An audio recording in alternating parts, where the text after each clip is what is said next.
Bienvenidos, hoy vamos a meternos de lleno en los cimientos de cómo un abogado, una abogada, convence a alguien. Y no vamos a hablar de artículos y códigos. Vamos a hablar de algo mucho más antiguo y yo diría que poderoso, el arte de persuadir. Así es. Para analizar esto a fondo, tenemos una serie de extractos de un texto académico que explora justo eso, los orígenes de la retórica y su conexión inseparable con el mundo del derecho. La misión de hoy es simple: desmenuzar por qué estas ideas, que nacieron en Grecia hace más de 2000 años, siguen siendo la caja de herramientas de cualquier jurista hoy en día. ¿Cómo se gana un caso? Bueno, la respuesta empezó a escribirse en el siglo V a.C. Y un punto clave para arrancar, creo yo, es que la argumentación en un tribunal no es como una ecuación matemática. No tiene una sola respuesta correcta. Para nada. Se mueve en el terreno de lo que es posible, de lo verosímil, de lo razonable. Y justo ahí, en ese campo de juego, es donde reina la retórica. No es un adorno para hablar bonito, ¿eh? Es el motor del razonamiento legal. Ok, empecemos a desmenuzar esto. Me llama la atención que en las fuentes haya toda una disputa por la paternidad de la retórica. Mencionan a Corax, de Siracusa, a su alumno Tisias, a Empédocles de Agrigento. ¿Es porque en esa época el conocimiento era más, no sé, comunitario? ¿O es que simplemente los registros son poco claros? Fíjate que es una mezcla de ambas cosas. Por un lado, estamos hablando de una época donde la autoría no era tan importante como hoy. Y por otro, claro, los registros son fragmentarios. Se sabe que Corax y Tisias escribieron los primeros manuales, algo así como los primeros «cómo se hace para ser persuasivos en la corte». Pero el mismo Aristóteles, por ejemplo, le daba el crédito a Empédocles. Y para complicarlo más, algunos apuntan a Gorgias de Leontini. O sea, no hay un Steve Jobs de la retórica. Exacto. No hay uno solo. Por eso, lo más prudente, y es una idea que el texto recoge de un autor llamado Carmona Tinoco, es hablar de precursores, no de creadores. Claro. Esto subraya que fue un desarrollo colectivo, un conocimiento que se fue puliendo con el tiempo. Es imposible ponerle una sola firma. Lo que sí sabemos es que después de ellos llegaron los que pusieron todo en orden. La lista de honor, digamos. Platón, y Sócrates, Aristóteles, y más tarde en Roma, dos gigantes como Cicerón y Quintiliano. Y lo increíble es que los términos que ellos acuñaron en griego y latín son los que se siguen estudiando en las facultades de Derecho. Es como si en física siguiéramos usando la misma terminología que Arquímedes. Totalmente. Ellos tomaron esas primeras ideas y las convirtieron en un sistema de pensamiento increíblemente sofisticado que, como dices, sigue vigente. O sea que tenemos a todos estos precursores, pero entonces llega el que, según las fuentes, pone la casa en orden. Y ese es Aristóteles, ¿no? Su obra, La Retórica, la describen casi como un texto sagrado para esta disciplina. Sí, es el texto fundacional, sin duda, y arranca con una frase que ha dado para escribir bibliotecas enteras. Dice: la retórica es una antístrofa de la dialéctica. Antístrofa. Sí, la palabra clave es esa, antístrofa, que se suele traducir como análoga o correspondiente. Pero si profundizamos un poco, la metáfora tiene dos implicaciones enormes para un estudiante de derecho. A ver. La primera es que la retórica, como la lógica, es un saber formal. No trata sobre un tema en específico. No es medicina ni astronomía. Es una herramienta que se puede aplicar a cualquier tema. Y la segunda, que se deriva de esto, es la que suele generar más debate. Si es una herramienta formal, ¿entonces es independiente de la ética? Espera, eso que dices de que la retórica es independiente de la ética me hace ruido. Para un abogado, ¿no es esa una idea peligrosa? Suena a que es válido usar cualquier truco para ganar, sin importar si es justo o no. Es una objeción totalmente válida, y es el gran debate de la retórica desde Platón. Lo que Aristóteles plantea es que la retórica, técnicamente, es una herramienta neutra, como un martillo. Puedes usarlo para construir una casa o para romper una ventana. El juicio moral no está en la herramienta, sino en quién y cómo la usa. Pero ojo, él también dice algo fundamental. Es inevitable. Todos la usamos. Cito de las fuentes. Hasta un cierto límite, todos se esfuerzan en descubrir y sostener un argumento, e igualmente en defender y acusar. Claro, desde que negocias con un amigo hasta el alegato final en un juicio. Está en todas partes. Es parte del software humano, digamos. Precisamente. Y para entender cómo funciona ese software de la persuasión, Aristóteles identifica un método central, el entémema. Lo define como la más firme de las pruebas por persuasión. En pocas palabras, es un silogismo, pero adaptado al mundo de lo probable, no de lo certero. El texto que tenemos da un ejemplo muy bueno para entenderlo. Sí, es muy claro. Vamos a verlo. Premisa 1. La mayoría de las personas casadas tienen hijos. Fíjate que no dice todas, sino la mayoría. Esto es lo que Aristóteles llama un tópico, una idea comúnmente aceptada. Ok. Premisa 2. Empédocles es un hombre casado. Conclusión. Por lo tanto, es muy probable que Empédocles tenga hijos. La clave está en ese muy probable. No es una certeza. Y creo que ahí está el puente directo al derecho, ¿no? En un juicio, sobre todo penal, rara vez tienes una prueba irrefutable, una certeza matemática. Lo que tienes es un conjunto de indicios, de pruebas circunstanciales, que te llevan a una conclusión que es muy probable. Exactamente esa es la conexión. El razonamiento jurídico opera con lo verosímil, con lo creíble, con lo que una persona razonable consideraría como verdadero más allá de una duda razonable. No se trabaja con el 100%, sino con un altísimo grado de probabilidad. El entímema es la estructura lógica de ese tipo de razonamiento. Bien, y a partir de ahí llegamos a su aporte más famoso, el que todo el mundo ha oído nombrar alguna vez. Los 3 medios de persuasión. Las fuentes usan una analogía que me encantó. La Santísima Trinidad de la persuasión. El Padre, el Logos, que es la razón, el Hijo, el Etos, el orador, y el Espíritu Santo, el Patos, la emoción. Es una analogía genial, la verdad, porque te ayuda a recordar que las 3 partes son una misma cosa, la persuasión. Empecemos por el etos. Es la credibilidad del orador. Y ojo, no se trata de quién es realmente la persona, sino de la imagen que proyecta a través de su discurso. En derecho, la credibilidad de un abogado es a veces su activo más importante. ¿Y cómo se construye esa credibilidad según Aristóteles? Él identifica 3 pilares. El primero es la sabiduría práctica, frónesis, que el auditorio perciba que el abogado sabe de lo que habla, que sus argumentos son sensatos.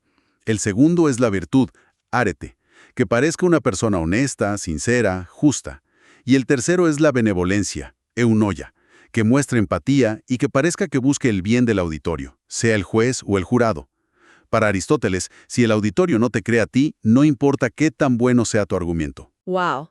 O sea que cuando Aristóteles habla de frónesis, arte y eunoia, básicamente está escribiendo el manual que usaría Cicerón siglos después y, saltando en el tiempo, el de cualquier consultor político que asesora a un candidato hoy. Exacto. Y en el mundo legal esto me lleva a pensar en lo que las fuentes llaman el etos prediscursivo, la reputación que un abogado se ha ganado antes de siquiera abrir la boca. En una ciudad pequeña, un juez ya sabe quién es serio y quién no. Totalmente. Ese capital de credibilidad es oro puro. Luego tenemos el patos, la capacidad de conectar con las emociones del auditorio. El texto cita a Pascal, que decía que el ser humano llega a creer más por el agrado que por las pruebas. El patos apunta al corazón, no a la cabeza. Aquí es donde la cosa se pone delicada. Éticamente hablando, ¿se puede usar para manipular? Pienso en los discursos de masas que apelan al miedo o al odio, pero también es una herramienta legítima. Sin duda. Y el derecho está lleno de ejemplos de ambos. Un argumento ad populum, que busca la aprobación de la masa sin base lógica, es una falacia y un uso manipulador del patos. Pero por otro lado, un fiscal que en su alegato final describe el sufrimiento de la víctima de un crimen violento, no solo está informando al jurado, está usando el patos legítimamente para que comprendan la dimensión humana y la gravedad del acto que están juzgando. Pienso en el alegato final en el caso de O.J. Simpson, el famoso "If it doesn't fit, you must acquit" de Johnny Cochran. Eso no fue solo lógica, fue puro teatro, puro patos. Creó una imagen visual y una duda emocional tan potente que, para muchos, pesó más que la evidencia. Es el ejemplo perfecto. Es memorable, es emocional y fue increíblemente efectivo. Y finalmente, tenemos el logos, el argumento en sí mismo. La parte dura, la lógica, la razón. Es la prueba que debería convencer por sí sola, sin importar si la dice el abogado más prestigioso o un novato. Es el esqueleto de un escrito legal, la estructura que debe sostenerse por sí misma ante un análisis frío. El objetivo del logos es convencer a lo que un filósofo más moderno, Perelman, llamó un auditorio universal, es decir, a cualquier ser racional. Entonces tenemos la Trinidad. La credibilidad de quien habla, ethos, la emoción de quien escucha, pathos, y la lógica del argumento, logos. Un buen abogado necesita dominar las tres. Ahora, Aristóteles no se quedó ahí. También clasificó los discursos según el escenario. Exacto, porque entendió que no se habla igual en un tribunal que en un parlamento o en un funeral. El auditorio lo es todo. Y de ahí sale su famosa tripartición de los géneros discursivos. Primero, el género judicial o forense. Su hábitat natural es el tribunal. El tema es la acusación y la defensa. El tiempo es el pasado, porque se juzgan hechos que ya ocurrieron. Y el objetivo es determinar qué es justo y qué es injusto. Este, obviamente, es el pan de cada día de un abogado. El segundo es el género deliberativo o político. Aquí el auditorio es una asamblea, un congreso. El tema es persuadir o disuadir para tomar una decisión. Por lo tanto, su tiempo es el futuro. Aprobamos esta ley, vamos a la guerra. Y su fin es determinar qué es útil o perjudicial para la comunidad. Y el tercero, el epidíctico, que es un nombre menos común. Ceremonia. Piensa en un elogio en una graduación o en un discurso de homenaje. El tema es la alabanza o la crítica dura. Su tiempo es el presente. Se enfoca en las cualidades de alguien en este momento. Y su fin es resaltar lo bueno, lo bello, o por el contrario, lo vergonzoso. Es increíble lo vigente que sigue siendo esa clasificación. Casi cualquier discurso público que escuchas hoy cae en una de esas tres cajas. Absolutamente. Lo que ha cambiado es el escenario. Y es curioso porque aunque Aristóteles los separó, en la práctica legal moderna a menudo se mezclan. Un alegato final en un caso mediático es judicial, claro, pero también es epidíctico, porque el abogado está elogiando a su cliente y censurando la conducta del oponente ante la opinión pública que mira por televisión. Buen punto. Y eso me lleva a la pregunta que plantean las propias fuentes. ¿Dónde encajan los auditorios virtuales de hoy? Las audiencias por Zoom, los alegatos en plataformas digitales. ¿Estamos ante un nuevo género? Es la gran pregunta del millón para la retórica del siglo XXI. Yo creo que sí, que estamos viendo nacer un género virtual, porque el medio cambia las reglas del juego. No es lo mismo construir tu ethos en persona, donde tu presencia física, tu lenguaje corporal, imponen, Claro. que hacerlo a través de una pantalla. ¿Cómo transmites la misma benevolencia o la misma convicción? Es más difícil. El pathos también se complica. Lograr una conexión emocional con un jurado a través de una pantalla, sin poder leer el ambiente de la sala, es un desafío enorme. Quizás se necesita un nuevo tipo de habilidad, una retórica digital. Sin duda. Hay que repensar las técnicas. Quizás el logos, la pura lógica del argumento, se vuelve aún más importante en un medio que puede ser emocionalmente más frío. Es un campo fascinante que se está desarrollando ahora mismo. Entonces, si tuviéramos que resumir, la idea central que hemos desgranado es que la retórica no es una técnica para decorar discursos, es la arquitectura del pensamiento jurídico, una combinación de la credibilidad del orador, ethos, la conexión emocional con el auditorio, pathos, y la solidez del caso, logos. Y hay una última conexión, que para mí es la más profunda. El texto nos recuerda que para Aristóteles, el fin último de la deliberación, de la política, es la felicidad. Los grandes discursos que han cambiado la historia, desde Cicerón denunciando la corrupción en Roma hasta Martin Luther King soñando con la igualdad, no fueron solo ejercicios de oratoria brillante. Fueron herramientas que usaron la palabra para buscar justicia, para crear las condiciones de una vida mejor. La palabra, en su máxima expresión, es una herramienta para construir felicidad. La palabra como un motor de cambio social. Es una idea muy potente para cerrar. Y me gustaría dejar una última reflexión, una pregunta que surge de las fuentes.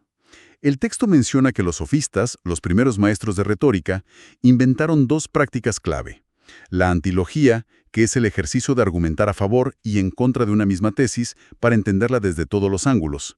Y la erística, que es el arte de discutir con el único objetivo de ganar sin que importe la verdad.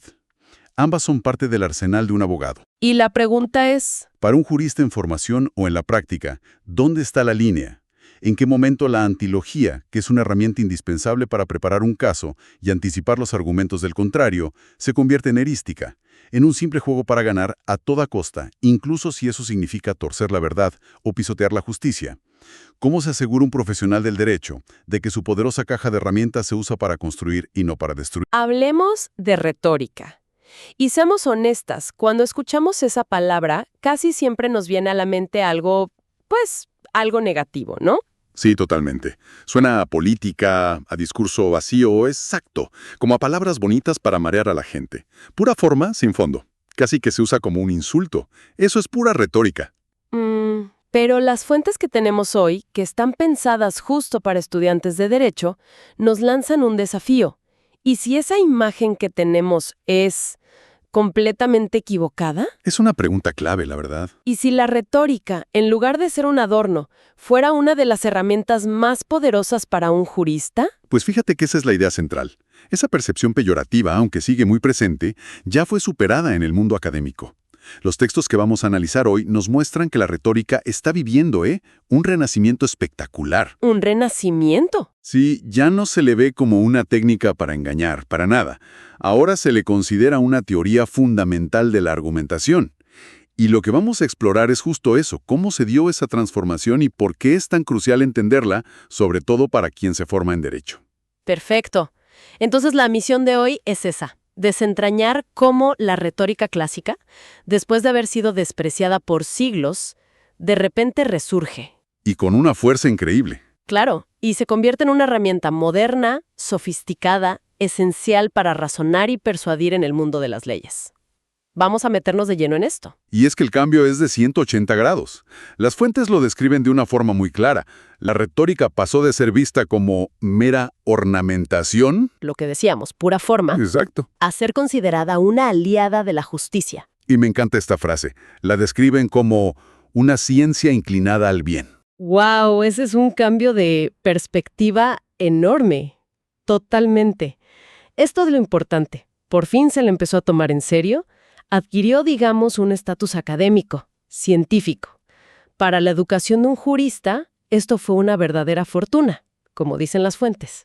De acuerdo. Para entender este giro, tenemos que irnos al principio. Nuestras fuentes señalan a un gigante, a Aristóteles, como el primer aventurero en este terreno. Sí, él fue quien puso las primeras reglas del juego. Delimitó los campos que hoy conocemos como analítica, dialéctica y retórica. A ver, para que se entienda bien, porque los términos pueden sonar un poco abstractos, ¿cómo lo podríamos bajar a un ejemplo legal? Es una buena idea. A ver, la analítica sería la lógica de las pruebas irrefutables. Piensa en una prueba de ADN en un juicio. Ok, algo que no se puede discutir. Eso. Demuestra sin lugar a dudas que el acusado estuvo ahí. Son verdades demostrables.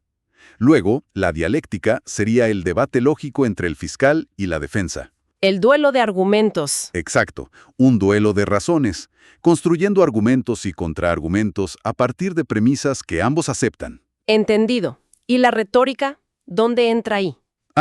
La retórica es la pieza final. Es el arte de presentar todo eso, las pruebas, los argumentos, de una manera persuasiva ante un auditorio específico. ¿El juez o el jurado? Justo, el objetivo ya no es encontrar una verdad matemática, sino lograr la adhesión, el convencimiento de ese auditorio. Aristóteles entendió algo clave. No basta con tener la razón, hay que saber convencer a otros de que la tienes. Y esa es la semilla de todo. Esa es la semilla. Hoy, la retórica es vista como un enfoque completo de la argumentación, al mismo nivel que la lingüística o la lógica. Su propósito es darnos las técnicas para que nuestra tesis gane el apoyo de quienes nos oyen. Es increíble que podamos señalar un año concreto, 1958, como el momento en que todo cambió para una disciplina milenaria. Las fuentes lo llaman un año venturoso. Sí, es muy curioso. ¿Qué pasó ese año? ¿Fue solo un libro lo que provocó esta revolución? Básicamente, sí. Fue el año en que el filósofo y jurista Chaim Perlman, junto a Lucy Ulbricht Thajeka, publicó una obra monumental, Tratado de la Argumentación, la Nueva Retórica. La Nueva Retórica. El nombre ya te dice mucho. Claro, no era una simple copia de Aristóteles. La fuente lo describe como un retorno moderno, pero con una consciente y visible distancia. La misión de Perlman era casi una misión de rescate. Una misión de rescate. ¿Rescatar qué? Rescatar al razonamiento humano de la jaula de la lógica matemática. Durante siglos, El pensamiento estuvo dominado por René Descartes y su racionalismo. La búsqueda de la certeza absoluta. Exacto, la evidencia irrefutable como una demostración geométrica. Un modelo donde una verdad solo es válida si es, como dice la fuente, incontrovertible. Si no lo podías demostrar como 2 más 2 son 4, simplemente no se consideraba conocimiento real. Espera, eso me cuesta un poco. A ver, si por siglos el pensamiento dominante desechaba todo lo que no fuera una certeza matemática, ¿significa que todo el sistema legal operaba en una especie de vacío filosófico? Esa es la pregunta del millón. O sea, ¿cómo se podía buscar justicia con una filosofía que no le daba ningún valor a lo probable? Esa es exactamente la cuestión que se planteó Perelman. Y la respuesta es que, sencillamente, no se reconciliaba. El modelo cartesiano despreciaba por completo los medios de prueba de la retórica. Claro, la lógica formal busca verdades que no se discuten, pero la retórica vive en un mundo distinto. Y cito de la fuente porque la frase es genial: el terreno de lo verosímil, lo plausible, lo probable. Todo lo que no es cálculo exacto. Exacto. Y ese, como bien dices, es precisamente el terreno donde se mueve el 99% del derecho. Y bueno, de casi todas las decisiones humanas importantes. Claro, como en una empresa decidiendo una inversión. Perfecto ejemplo. No hay una verdad matemática que garantice el éxito. Hay proyecciones, análisis, experiencia, todo es verosímil, probable. Al final, la decisión se toma por el argumento más persuasivo. Es el mismo terreno de un jurado, entonces. Es el mismo. Un jurado que decide sobre la culpabilidad basándose en testimonios, en evidencias, que no siempre son 100% concluyentes. Perelman básicamente dijo: oigan, esto es importante, tenemos que tomárnoslo en serio. Entiendo la teoría, pero me cuesta bajarlo al mundo real. O sea, un abogado no entra a un tribunal citando a Perelman, ¿o sí? No, claro que no. ¿Cómo se aplica esta idea en un caso concreto, en algo que nos toque de cerca? Pues mira, el texto nos da un ejemplo perfecto que lo ilustra de maravilla: el debate sobre la despenalización del aborto. Ah, un tema complejo. Complejo y perfecto para esto, porque es un tema donde la lógica formal de Descartes simplemente no tiene nada que hacer. Nadie, absolutamente nadie, puede demostrar con pruebas científicas la moralidad o inmoralidad del aborto. Claro, no hay una fórmula que te dé la respuesta correcta. Exacto. Escapa por completo a la certeza del cálculo. La discusión solo admite argumentos que son probables, razonables, verosímiles o preferibles, dependiendo de los valores de cada uno. Se argumenta desde muchos frentes, ¿no? La biología, la filosofía, la salud pública. Claro, los derechos de la mujer, las creencias religiosas. No se está buscando una verdad absoluta, porque no existe en ese ámbito. Lo que se busca es llegar a una decisión razonable, una ley justa, y eso se basa en la persuasión. Perelman nos da las herramientas para analizar y construir esos argumentos de forma rigurosa. Entonces, para una futura abogada o abogado que nos escucha, ¿qué significa todo esto? ¿Estudiar la retórica ya no es un extra? ¿Parece ser algo fundamental? Totalmente. Las fuentes sugieren que esto ayuda a construir una perspectiva mucho más moderna y eficaz de la práctica jurídica. Y no hablamos solo de los alegatos finales en un juicio, que es la imagen clásica. Aplica a todo. A todo. A la hora de redactar una demanda, buscando persuadir al juez desde la primera línea. Al momento de negociar un acuerdo donde tienes que convencer a la otra parte. Incluso en la dogmática jurídica, el estudio teórico de las leyes. Es fortalecer esa relación, derecho y retórica, que históricamente ha sido la base de la democracia. Al final del análisis, las fuentes introducen un concepto que me llamó mucho la atención. Ius retórica. ¿Suena un poco denso? Suena académico, sí. ¿Es solo un nombre elegante para decir retórica jurídica o hay algo más detrás de eso? Hay algo más, y es fascinante. La ius retórica no es una calle de un solo sentido. O sea, no se trata solo de aplicar la retórica al derecho para mejorar la argumentación. No. La fuente sugiere que también podemos ir en la dirección contraria, de la argumentación jurídica a la retórica. ¿Cómo sería eso? ¿Aprender de retórica estudiando sentencias de jueces? Exactamente. Al analizar cómo un juez justifica su decisión, cómo un legislador defiende una ley o cómo un abogado arma su caso, estás viendo la retórica en acción en uno de sus laboratorios más sofisticados. Ah, qué interesante. Esto nos permite entender mejor la retórica misma y, de paso, comprender los efectos que el discurso del derecho tiene en la sociedad. Por ejemplo, cómo una sentencia no solo resuelve un caso. Claro, también envía un mensaje. Envía un mensaje, puede calmar la ansiedad social o reforzar ciertos valores. Es una relación simbiótica, se alimentan mutuamente. En resumen, hemos recorrido un viaje impresionante. Pasamos de la retórica como una palabra casi despectiva, sinónimo de palabrería, De engaño, sí. Como un pilar del pensamiento moderno, especialmente en un campo como el derecho, donde las certezas absolutas al estilo matemáticos son, en el mejor de los casos, una rareza. Ese es el gran legado de Perelman. El cambio de paradigma fue ese, abandonar el ideal de certeza, ese sueño cartesiano, y reconocer que la mayoría de nuestras decisiones importantes, en la vida y en el sistema legal, se basan en lo probable, lo razonable y lo persuasivo. Nos ayudaron a redescubrir un territorio que la filosofía había abandonado. Un territorio que había abandonado por siglos, pero que es absolutamente esencial para la convivencia, para la justicia y para la vida en sociedad. Y esto nos deja con una idea final para la reflexión, que sale justo de este concepto de ius retórica. Si aceptamos que el derecho no es una ciencia de certezas, sino de argumentos convincentes, se abre una pregunta muy importante para cualquier profesional del derecho. A ver, ¿qué papel juegan hoy en la búsqueda de la justicia esos elementos clásicos de la retórica que a veces incomodan a la lógica pura? Me refiero a la emoción del auditorio, al carácter y la credibilidad del orador, a esa conexión que se establece con quienes escuchan. ¿Son solo trucos o son en realidad partes esenciales del proceso para llegar a una decisión justa? A todos nos ha pasado alguna vez, ¿no? Estás en medio de una discusión, sabes que tienes la razón, los hechos están de tu lado, y aún así pierdes. Es muy frustrante. Muchísimo. Y te quedas pensando, ¿pero qué falló? Bueno, ¿y si les dijera que los antiguos griegos y romanos estaban obsesionados con esto? Absolutamente obsesionados. Tanto que crearon un sistema, casi un manual de instrucciones, para construir el argumento perfecto. Hoy nos vamos a sumergir precisamente en eso, la retórica clásica. Y para guiarnos, tenemos un texto académico fascinante que analiza las llamadas operaciones madres del discurso. La misión, digamos, es entender no solo cómo se armaba un discurso para ganar en el Senado romano, Sino cómo esas mismas herramientas, 2000 años después, siguen definiendo quién gana y quién pierde una discusión, sobre todo en el mundo del derecho. y es que es un sistema sorprendentemente completo. El texto que analizamos se apoya mucho en la clasificación de Roland Barthes, que nos da un mapa muy claro de todo el proceso. Son 5 grandes fases. A ver. Primero, la inventio, que es encontrar qué decir, reunir tus municiones, por así decirlo.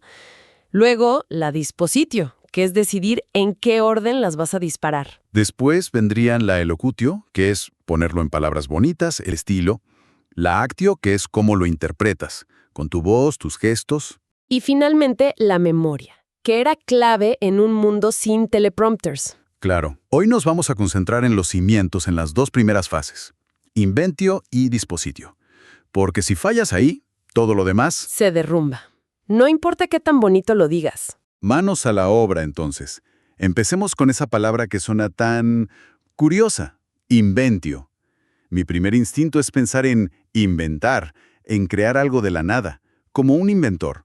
Pero entiendo que la cosa va por otro lado. Totalmente. Ese es el primer gran malentendido.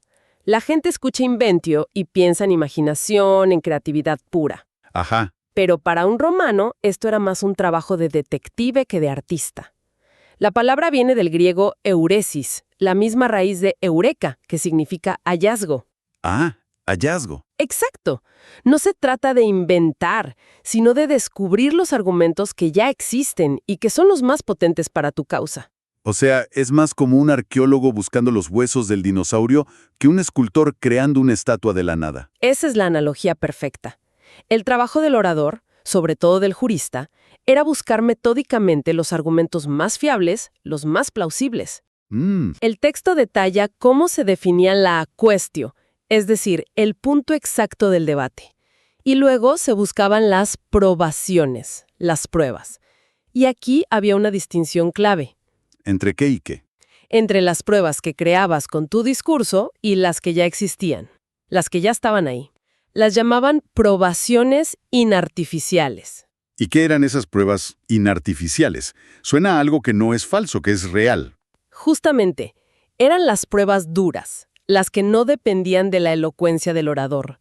Documentos, confesiones, testigos presenciales, contratos, eran los hechos brutos. Ya veo. Y esto creaba una tensión fascinante en los tribunales romanos. ¿Qué vale más? ¿Una carta incriminatoria, una prueba física o el argumento brillante de un orador que te hace dudar de lo que estás viendo? Wow. Los romanos lidiaban constantemente con esta idea de que la verdad de los hechos a veces era menos poderosa que la verdad construida por un discurso convincente. Claro, porque un buen abogado puede tomar un hecho y darle la vuelta por completo. Es tan crucial este paso que, según la fuente, Cicerón decía que la inventio era la prima ax maxima parte retorique. La primera y más importante parte de la retórica. La lógica es aplastante. Sin buenos ingredientes, no importa qué tan bueno sea el chef, el plato será un desastre. Y Cicerón no se quedó ahí. Fue muy específico sobre cómo reconocer un buen ingrediente. Decía que una buena argumentación debe ser verdadera, o al menos verosímil, sustancial, bien definida, honesta. Ujú.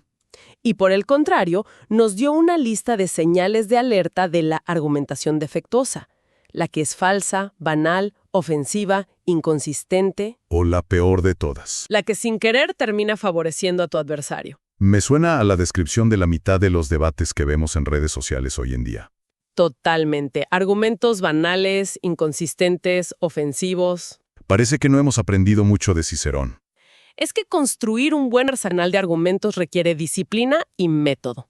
Es la parte menos glamorosa, pero sin ella, como decía Cicerón, el discurso está vacío. De acuerdo. Ya hicimos nuestro trabajo de detective, tenemos nuestro arsenal de argumentos gracias a la inventio. Pero tener las mejores armas no te garantiza ganar la batalla si no sabes cómo desplegarlas. Exacto. Supongo que de eso se trata la siguiente fase, ¿no? ¿La dispositio? Exactamente. Y los romanos tenían un término para ese plan de batalla, la dispositio.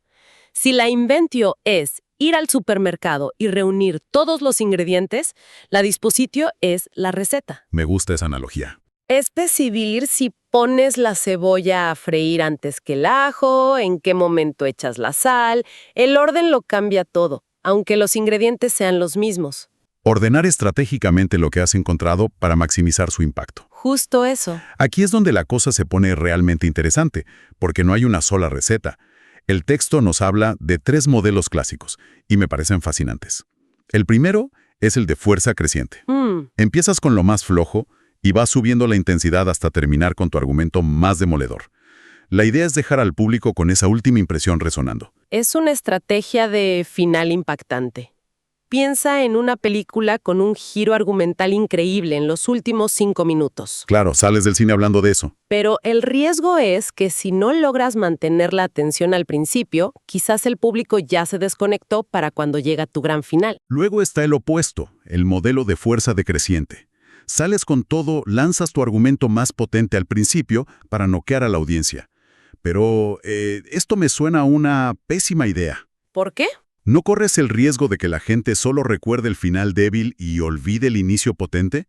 ¿En qué situación funcionaría algo así? Es una excelente pregunta porque parece contraintuitivo. Pero imagina una situación de crisis. Un portavoz de una empresa que ha tenido un accidente grave.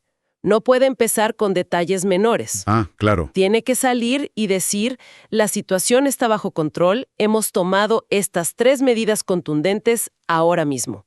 Tienes que proyectar fuerza de inmediato. Tiene sentido. El riesgo de sonar débil al final es secundario en ese caso. Exacto. Tienes que captar la atención y establecer la autoridad desde el segundo 1. Y luego está mi favorito, el que tiene el nombre más genial, el modelo homérico o nestoriano. Ese es fascinante. Aquí la estrategia es como hacer un sándwich. Pones tus argumentos más fuertes al principio y al final, como si fueran el pan, y dejas los más débiles en el medio. ¿Como el relleno? El nombre es genial, sí. Viene de Néstor, un general que aparece en la Ilíada de Homero. ¿Qué hizo Néstor? Antes de una batalla crucial, organizó a sus tropas poniendo a los soldados más experimentados al frente y en la retaguardia, y a los más novatos en el centro. Para que estuvieran arropados por los veteranos y no pudieran huir. Justo. La idea es empezar con fuerza para impactar, esconder tus debilidades en el medio cuando la tensión puede decaer un poco y cerrar con otro golpe fuerte para dejar una impresión final de solidez. Ah, claro, el modelo homérico. Me recuerda cómo se estructuran las buenas presentaciones de negocios. A ver. Empiezas con tu conclusión más potente. Vamos a aumentar las ventas un 20%. Luego te metes en los datos, la parte más densa. Y cierras recordándoles el resultado. Y así es como llegaremos a ese 20%. Lo usamos sin saber que le debemos el truco a Homero. Y lo vemos todos los días. Piensa en el lanzamiento de un nuevo teléfono. Empiezan con la gran promesa, la mejor cámara del mercado. Te enganchan con eso. Luego, en el medio, te dan los detalles técnicos, los megahercios, la RAM, y cierran con un video emotivo de gente usando el teléfono. Pura emoción. Eso es puro modelo homérico. Aunque, curiosamente, los antiguos recomendaban una versión un poco distinta. Los más fuertes al principio, los más ligeros o humorísticos en medio para relajar, y los más emotivos, los que apelan al corazón, para el final. Toda esta organización, la dispositio, no es solo teórica. Da forma a una estructura de discurso muy concreta, sobre todo en un juicio. Sí, claro. La fuente nos habla de una división clásica en 4 partes que se le atribuye al orador y Sócrates: exordio, narración, argumentación y epílogo. Introducción, hechos, pruebas y conclusión. Suena bastante lógico. Sí, pero entiendo que hubo debate sobre esto. Sí, Aristóteles, por ejemplo, era muy pragmático. Él decía que las únicas partes verdaderamente esenciales eran la exposición de los hechos, la narratio, y la presentación de las pruebas, la argumentatio. Y la introducción y la conclusión. Para él eran casi adornos.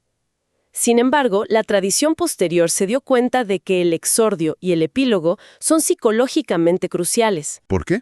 Son el momento de conectar con el juez o el jurado a un nivel más personal, de manejar sus emociones. Hablemos del exordio, el arranque. El objetivo, según los antiguos, era lograr que tu público estuviera benevolum attentum docilem, o sea, que te quieran, que te escuchen y que estén dispuestos a aprender. Casi nada. Sí, un pequeño desafío, especialmente si el jurado ya viene con una idea preconcebida en tu contra. Claro. Era un desafío enorme, y por eso desarrollaron toda una ciencia del empezar. El tipo de exordio dependía totalmente de la temperatura de la sala. No era lo mismo una causa digna, donde el público ya estaba de tu lado, que una extraordinaria, donde el auditorio era hostil. ¿Y qué hacían? Esto llevó a crear exordios directos, donde pides abiertamente el favor, y los fascinantes exordios por insinuación, donde te metes en la mente del oyente de forma sutil, casi sin que se den cuenta. Y para esto tenemos el ejemplo más famoso de la historia, el de Cicerón contra Catilina. Es increíble. Un momento icónico. En vez de empezar dirigiéndose formalmente al Senado, se gira hacia su enemigo que está ahí sentado y le lanza esa pregunta inmortal. ¿Hasta cuándo, Catilina, abusarás de nuestra paciencia? ¿Qué manera de empezar? Rompe todas las reglas y al mismo tiempo te atrapa al instante. Es un golpe de genio. Es un exordio directo, pero de una agresividad y un dramatismo inauditos. Con esa sola frase, Cicerón logra varias cosas. A ver. Capta la atención de todos, posiciona a Catilina como un enemigo público y se presenta a sí mismo como el defensor de la República. Es la aplicación perfecta de su propia teoría. Pero también había peligro en ser demasiado creativo. Me encantó la queja de Quintiliano que menciona el texto. Ah, sí, es buenísima. Se lamentaba de que, en su época, se cree que es un proemio todo aquello con lo que se empieza, sobre todo si suena bonito, aunque no tenga ningún propósito. Quintiliano se quejaba de eso hace 2000 años. Y es básicamente la descripción de la mitad de las reuniones de trabajo a las que asisto. Totalmente. Mucho proemio que suena bien pero que no va a ningún lado. Gente que se pasa 10 minutos hablando del tiempo antes de ir al grano. Quintiliano y Cicerón advertían contra estos exordios defectuosos, los banales, los que están llenos de lugares comunes, los demasiado largos. Un buen comienzo tiene que ser como la llave que abre la cerradura del interés del público. Ni más ni menos. Perfectamente dicho. Una vez que has abierto esa puerta con el exordio, viene la narratio, la narración. Aquí es donde se exponen los hechos. En un juicio, esto es el corazón del asunto. Es el momento clave. Es contarle al juez qué pasó. Pero, ¿es tan simple como contar la historia? Intuyo que no. Para nada. El éxito o fracaso de un caso dependía y sigue dependiendo de una buena narración. Hoy la forma ha cambiado, pero la necesidad de instruir al tribunal sobre los hechos sigue siendo un pilar del derecho. Pero la clave es que no es un recuento objetivo. Para nada. Es una construcción. Según la retórica a Herenio, uno de los manuales más influyentes, el objetivo de la narración era exponer los hechos presentando los aspectos más favorables para obtener la victoria. Es decir, no es esto es lo que pasó, sino esta es la versión de lo que pasó que quiero que usted crea. Es el arte del encuadre. Exactamente. Se trata de seleccionar qué hechos contar, cuáles omitir, en qué orden presentarlos y con qué tono. Una buena narratio debe ser breve, clara y verosímil. Debe construir un relato coherente donde tu cliente aparezca como la víctima o el héroe. Y el adversario como el culpable. Por supuesto. Es aquí donde la batalla por la percepción realmente comienza. Mucho antes de presentar un solo argumento legal, ya estás moldeando la opinión del juez con la historia que le cuentas. Entonces, si recapitulamos, hemos desarmado los dos primeros motores del arte de la persuasión. Con la inventio, reunimos nuestro arsenal de argumentos, haciendo un trabajo de detective. Sí. Y con la dispositio, diseñamos el plan de batalla, la receta, decidiendo el orden estratégico para maximizar el impacto de esos argumentos. Y vimos cómo esa estrategia se materializa en partes muy concretas, como un exordio diseñado para seducir la mente del oyente desde la primera frase. Y una narratio que no solo informa, sino que construye una versión de la realidad favorable a nuestra causa. Exacto. Lo que me parece increíble es cómo resuenan estos conceptos hoy. La fuente plantea una idea muy potente, que es imposible una desretorización del derecho. Es una idea muy fuerte, sí. Por más que queramos que todo se base en hechos y leyes objetivas, al final del día, el discurso, la palabra estructurada para persuadir, sigue siendo la herramienta fundamental del jurista. Y no solo del jurista, de cualquiera que quiera convencer a otro de algo. Estas estructuras no son reliquias de museo, son el sistema operativo invisible que corre detrás de gran parte de nuestra comunicación. Qué buena imagen, el sistema operativo invisible. Entenderlas es como tener una radiografía de la persuasión. Te permite ver el esqueleto que sostiene un discurso político, un anuncio publicitario o incluso una discusión familiar. Totalmente. Y eso nos deja con una pregunta para seguir pensando. Si estas herramientas diseñadas hace más de 2 milenios para el combate verbal en el foro y el Senado siguen tan vigentes, ¿de qué manera las estamos usando o siendo víctimas de ellas sin darnos cuenta? Cuando vemos un hilo viral en redes sociales, la presentación de un producto o un debate político, podemos identificar ahora la inventio detrás y, sobre todo, la dispositio, la estrategia en su orden. Es una excelente reflexión. Quizá la próxima vez que perdamos una discusión, la respuesta no esté en los hechos, sino en la arquitectura invisible que no supimos construir.